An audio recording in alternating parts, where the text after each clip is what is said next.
So what you are going to need is an eyeshadow or numerous eyeshadows that you wish to depot, some greaseproof paper, just the ordinary kind that most people have in their kitchen, a clean tea towel, a sharp knife, and some hair straighteners. Okay, so the first thing that you're going to do is just open up the eyeshadow like normal, and then you're going to take the knife, and be really careful when you're doing this because you can kind of hurt yourself. And you see the little gap between the piece of plastic that's holding the pan and the actual casing. You're going to put the knife in between there and go under, and then just pop that central bit up like that, and this comes out. So now what you're going to do is just take this piece of plastic, pop it onto the greaseproof paper,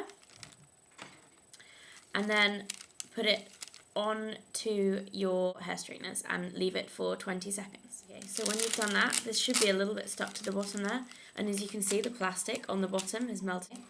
And you're going to take your pointed knife and go right in the center and just push, and this should come through quite easily. If it's quite stiff, you might need a little bit more time on the heat of your hair straighteners.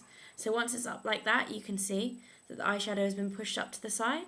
You just want to take your knife under there and just pry it out from the case.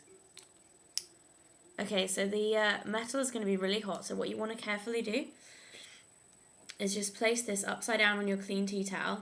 What you want to do now is attach a little magnet to the back. Now the magnets I'm using I actually got from eBay. I think they were £2 for 15, but they're just little round magnets. What you can do is if you have, you get like promotional magnets that you can put on your fridge and stuff that are like quite thin and bendy, you can cut those into circles, but I find it easier to buy them from eBay or wherever you can find any others. You can probably find them at hobby stores as well, like Hobbycraft. And then you want to just stick that on the back while the glue's still hot, like so. And then after you've done that, you want to just leave that to cool down. You can pop the plastic that was holding the pan back into the eyeshadow and close it. And then what I'm going to show you how to do now is take the label off the bottom. So you're going to put this onto the greaseproof paper again, and then you're going to leave it on the heat for about 7 seconds. So once you've done that, you want to carefully, using your nail, peel off the sticker. This should come off quite easily. If it doesn't, you can put it a little bit more time on the heat.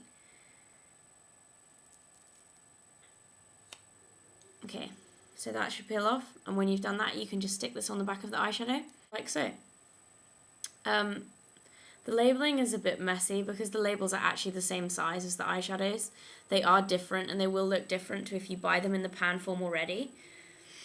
So this now will just fit into a MAC palette, like so. If you buy them in the pan form, they actually look like that, so they have a tiny sticker. So it's a little bit neater, but this is a good way so you don't forget what the shadow is. So you're ready to go. And then what you can do is use the empty cases and take them back to MAC and swap them for a lipstick.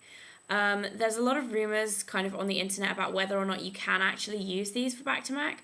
I've used them in the past a few times and they've accepted them fine, so they should work.